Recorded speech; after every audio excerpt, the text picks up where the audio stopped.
এখন শুরু হবে কাজলের কাব্য চর্চার ক্লাস। মানুষের সুকুমার বৃত্তিগুলোকে জাগরিত করবার জন্য এর গুরুত্ব অপরিসীম। হ্যাঁ, আপনি বসুন না। বেশিক্ষণ বসতে পারবো না, বাড়িতে কাজের লোক নেই। ও, যতক্ষণ ভালো লাগে কবিতা শুনবেন, যখন ভালো লাগবে না চলে যাবেন। জোর করে তো কবিতা শোনানো যায় না। কাজল, আজকে আমরা পড়ব রবীন্দ্রনাথ। বলো তো দেখি, রবীন্দ্রনাথের জন্ম কবে? 25শে বৈশাখ। ঠিক। মৃত্যু? 22শে শ্রাবণ। ভুল, তার মৃত্যু এখন হয়নি, ভবিষ্যতেও হবে এমন সম্ভাবনা ক্ষীণ।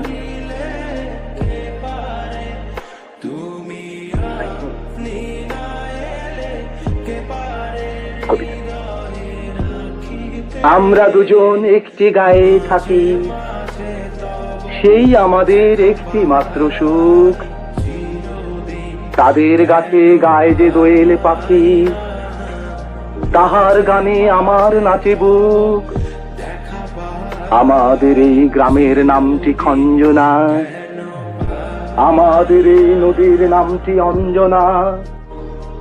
আমার নাম তো জানে গায়ের 5 জনে, আমাদের সেই তাহার নামটি রঞ্জনা।